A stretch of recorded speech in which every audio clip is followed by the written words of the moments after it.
She demanded rent from a man who owned the house. But what she didn't know was who he truly was. If you enjoy stories where karma delivers poetic justice, make sure to like, comment, and subscribe for more powerful real-life inspired stories. It was a bright Saturday morning in a quiet suburban neighborhood of Willow Creek, Georgia. The lawns were freshly mowed, kids played basketball down the street, and birds chirped over the steady hum of sprinklers. Marcus Bennett, a 32-year-old software engineer, had just moved into his dream home, a 2-story house with white columns, blue shutters, and a wraparound porch. He had worked years to afford it, countless nights coding, freelancing, and saving every dollar he could. But as he was unloading a few boxes that morning, a voice called out from next door.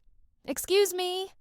He looked up to see a middle-aged woman in a purple sweater standing on her porch, hands on her hips, glaring. "Yes?" Marcus replied politely. She frowned. "Who are you? And what are you doing here?" Marcus blinked, surprised. I live here." Her eyes narrowed. "That's impossible. This house belongs to the Greenfields. They've been renting it out for years." Marcus chuckled softly. "They sold it last month. I bought it." She scoffed. "You? Bought this house? Sorry, but that's not how this neighborhood works." He frowned. "Ma'am, I signed the closing papers myself." She shook her head. "Don't play games with me. I've lived here 15 years. The tenants always pay rent to me because I manage the property for the owners." Marcus's smile faded. "You managed it. Past tense. They sold it. You can check the deed?" Her tone sharpened.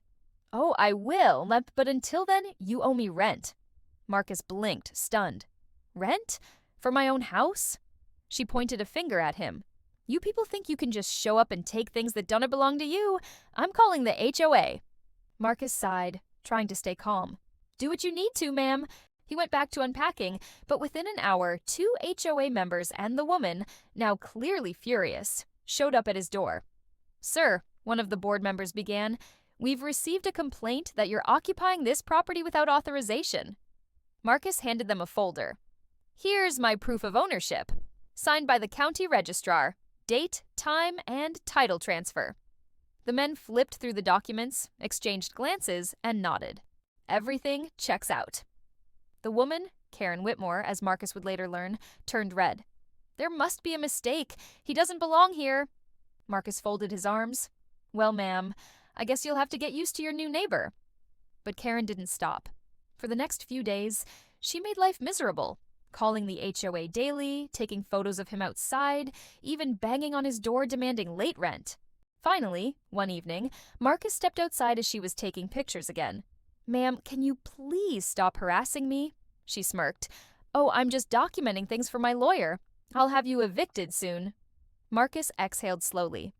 "You might want to check the courthouse before you embarrass yourself." She scoffed. "You'll be gone before then. People like you don't last long in this neighborhood." He looked at her with calm strength. "People like me built this neighborhood." Then he went inside, shutting the door softly. A week later, Marcus invited a few friends over for a backyard barbecue. Music, laughter, and the smell of grilled food filled the air. Halfway through, Karen marched over again, holding a clipboard. "Excuse me, you're violating HOA noise limits. This gathering isn't approved." Marcus put down his spatula. "It's 6:30 p.m. on a Saturday. I'm within the rules." She crossed her arms. "Not when I say otherwise. You owe me a rent payment and an HOA fine." Everyone went silent. Marcus smiled faintly. "Ma'am, you seem very interested in my finances. You sure you don't want to see my bank statements too?" Her voice rose. "Don't get smart with me. This isn't your house." Marcus tilted his head. "Would you like to bet on that?" Before she could answer, a black SUV pulled up. Out stepped 2 men in suits, one of them holding a camera crew badge. Karen froze. "Who are they?" Marcus smiled. "Channel 7 News. They're doing a segment on housing discrimination in suburban communities. I told them they might find a story right next door." Karen's face drained of color. What?" The reporter approached, microphone in hand. "Ma'am, we've received multiple complaints about racial harassment and property disputes in this area. Would you like to comment?" Karen stammered. "No, this is a misunderstanding." Marcus handed the reporter a folder. "Here's the deed, the title, and emails from her harassing me. She's been trying to collect rent on property she doesn't own." The reporter turned to Karen. "Ma'am, is this true?" Karen's lip quivered. I didn't mean," Marcus interrupted gently. "You meant every word, ma'am. The problem is, you didn't expect the world to hear them." The next evening, the story aired across local TV. Man harassed by neighbor claiming ownership of his home, caught on camera. Karen became the talk of the town overnight. The HOA publicly apologized to Marcus and removed her from their board. But Marcus didn't stop there. He filed a civil complaint for harassment and fraudulent claims of rent. Within weeks, the court ordered Karen to pay a $25,000 fine and issue a public apology. At the hearing, she sat trembling, avoiding his gaze. When the judge asked if Marcus had anything to say, he stood calmly. "Your Honor," he said, "I don't want revenge. I just want her to understand that respect isn't a privilege. It's a basic rule of being human." The courtroom went quiet. Even the judge nodded. Karen's voice cracked as she whispered, "I'm sorry." Marcus replied softly, "You don't owe me rent. You owe me reflection." After the case, neighbors came by to apologize too.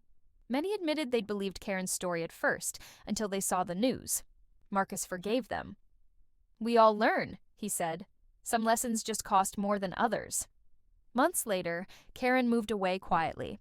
But Marcus stayed, not because he needed to prove a point, but because he had earned his peace.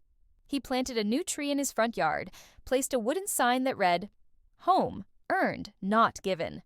And every time he watered that tree, he remembered, no one could ever again tell him he didn't belong.